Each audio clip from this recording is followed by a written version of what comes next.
Hello, happy Friday. Quick update for everybody.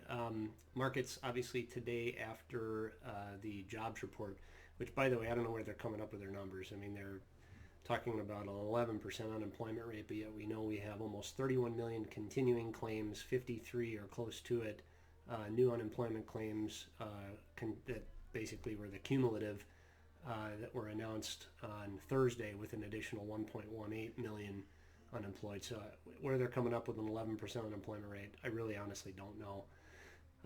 And frankly, at this stage, I don't care. All I do know, well, I care. I care that those people who have lost their jobs, sadly, many of them are not going to find that same job back. I know it feels in many sectors and in many instances like things are just on fire, but the reality is that the second and third derivative effects of a stagflationary environment are yet to start to be felt. And so what ends up happening is you see various companies' overall earnings capacity continue to get compressed. We have what's called multiple compression in the middle of a stagflationary environment. And then you have their input costs continuing to go up. And so input costs in a whole host of things for many corporations have a tendency to be the hard commodities, various metals and rare earths and things like that. For many companies, it's the softs, the agricultural components of commodities, soybeans, corn, sugar, cocoa, you name it. All of which have been and continue to be very bullish trend. Maybe with the exception of corn.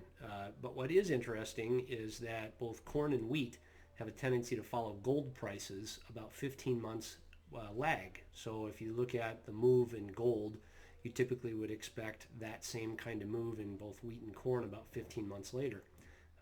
Some people ask me, why is that? And the answer is, I don't know, and it doesn't matter. When it comes to markets, you just have to, in many cases, accept that there is a correlation, and when that correlation continues to work, you work through it, which is what we do. So the unemployment picture is very sad. It's very troubling. I don't know what the answer is going to be for that to ultimately fix itself, but we do know that we're very much in the deep in the beginning stages, early innings of stagflationary environment. We believe it's a quadrant 3 slowing growth, increasing inflation kind of thing into Q3.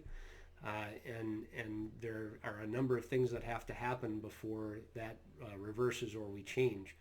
So therefore, we're going to stay focused on the things that we know that work inside stagflation. Gold. Gold has had a heck of a run, so we're waiting for that to come back down. I need to see spot price of gold needs to come down to about 1990 for me to be a buyer again. And when that happens, we would start to gross up our gold position.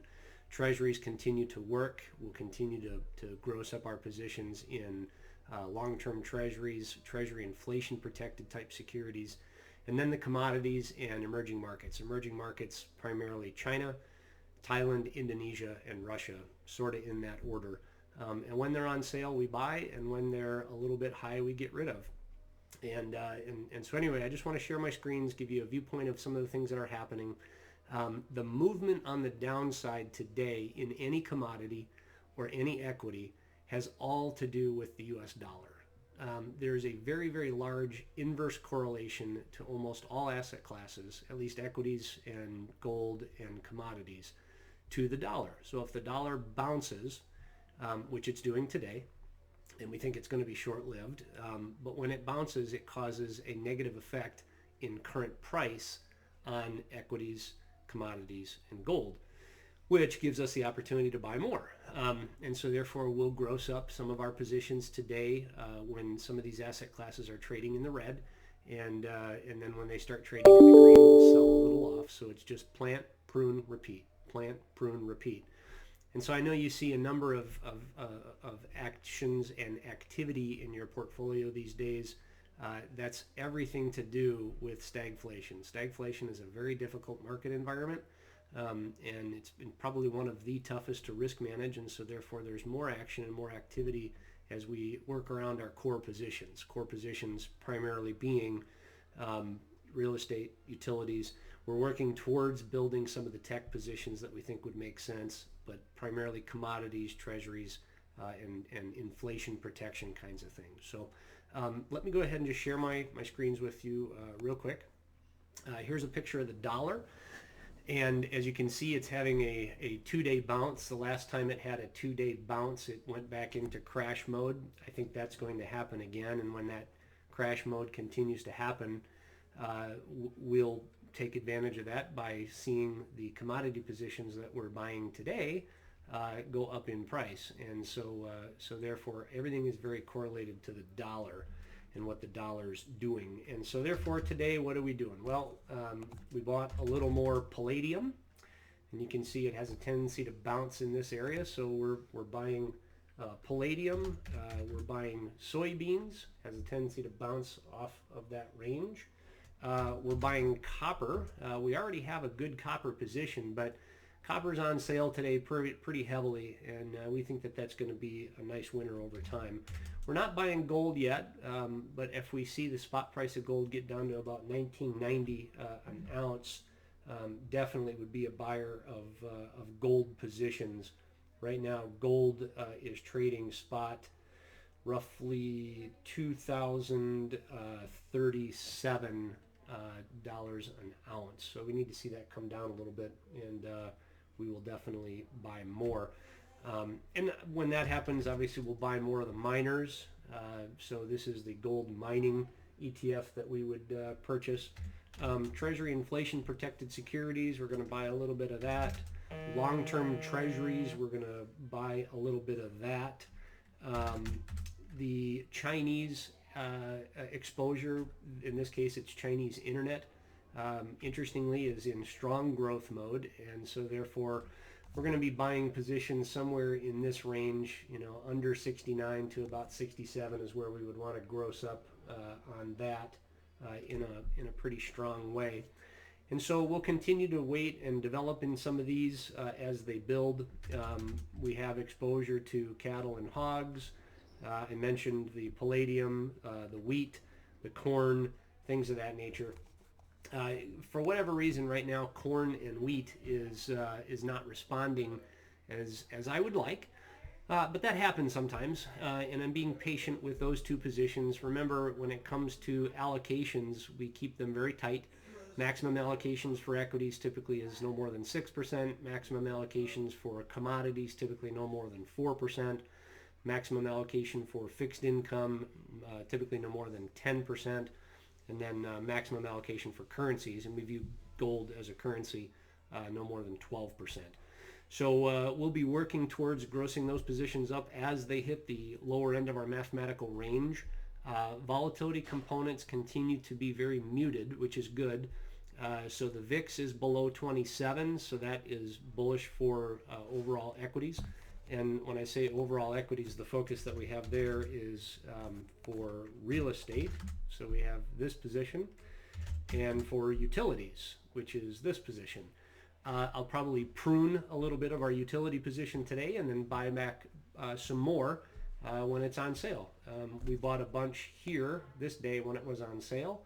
So you plant and you prune and then you repeat again. So it just depends on the process that equities are in, and it has everything to do with volatility, and that volatility is continuing to show us bearish trend for volatility, which would be below 27 for general equities, U.S.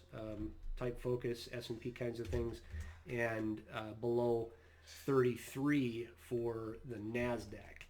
And for small caps, it's above 27. So if volatility is above 27, that's actually bearish for small caps in general. So if you have one of the portfolios where we're allowed to use shorts or to go against the grain, we would start to short a little bit of the Russell 2000 here, and just work into that over a period of time.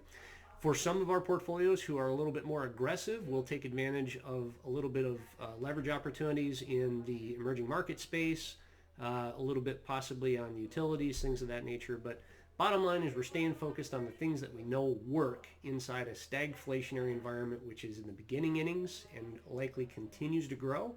So you'll see in your portfolio lots of commodities, you'll see lots of treasuries, you'll see inflation protection, you'll see utilities, real estate, and if tech calms down and starts to come in a little bit, which we think it will, you'll see some additional tech opportunities. But in the emerging market space, China, Thailand, Indonesia, Russia, and then of course exposure to oil, because it too is a commodity.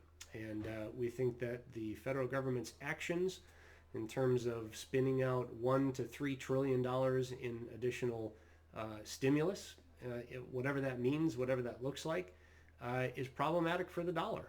And the dollar is going to continue to respond to that in that way, in like manner. So, anyway, quick update. If you have any questions at all, by all means, please let me know. Email Chris at careformywealth.com. Direct line 608-354-1977. Always love to hear from you. No such thing as a silly question. And continued growth in portfolios looks great. Today is a little bit of an off day, but you get that. 2 steps forward, 1 step back. 2 steps forward, 1 step back. And we'll take advantage of that. Like I said, plant, prune, repeat. Plant, prune, repeat. And that's all we're doing. So great to hear from you if you have questions. If not, hope you have an amazing, wonderful, beautiful weekend. And we'll see you soon.